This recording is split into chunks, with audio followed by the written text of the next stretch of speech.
ओम नमो भगवते वासुदेवाय। ओम नमो भगवते वासुदेवाय। भाद्रपद मास के कृष्ण पक्ष की एकादशी अजा एकादशी। युधिष्ठिर ने पूछा, हे जनार्दन, अब मैं यह सुनना चाहता हूँ कि भाद्रपद मास के कृष्ण पक्ष में कौन सी एकादशी होती है, कृपया बतलाइए।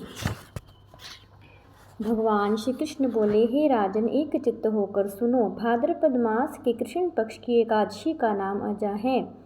वह सब पापों का नाश करने वाली बताई गई है।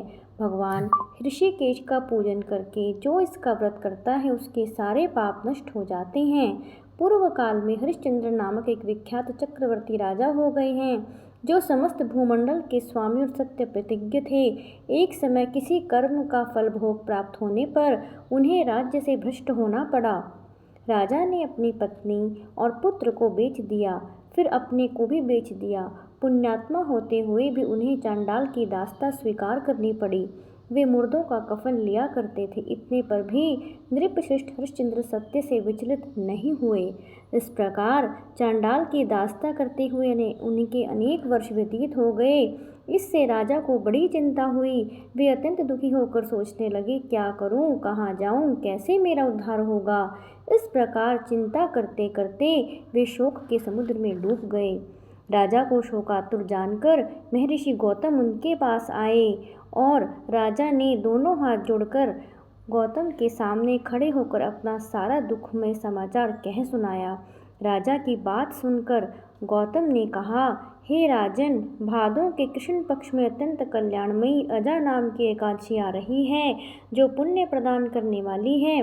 इसका व्रत करो, इससे पाप का अंत होगा।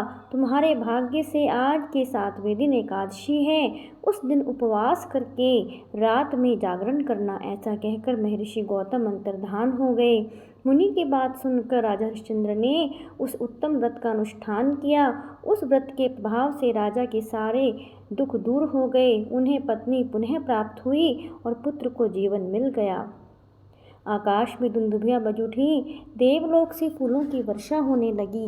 एकादशी के प्रभाव से राजा ने निष्कंटक राज्य प्राप्त किया और अंत में वे पुरजन तथा परिजनों के साथ स्वर्गलोक को प्राप्त हो गए। राजा युधिष्ठिर, जो मनुष्य ऐसा व्रत करते हैं वे सब पापों से मुक्त होकर स्वर्गलोक में जाते हैं। इसके पढ़ने और सुनने से अश्वमेध यज्ञ का फल मिलता है। ओम नमो भगवते वासुदेवाय। ओम नमो भगवते वासुदेवाय। ओम नमो भगवते वासुदेवाय। कथासार, प्राणी को ईश्वर के प्रति पूरी निष्ठा रखनी चाहिए।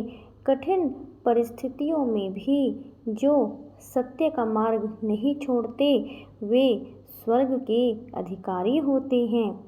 सत्य की परीक्षा कठिन परिस्थितियों में ही होती है, अतः ईश्वर पर पूर्ण विश्वास रखते हुए सत्य का पालन करना चाहिए। ईश्वर की भक्ति करनी चाहिए और ईश्वर में दृढ़ विश्वास रखना चाहिए। ओम नमो भगवते वासुदेवाय। ओम नमो भगवते वासुदेवाय।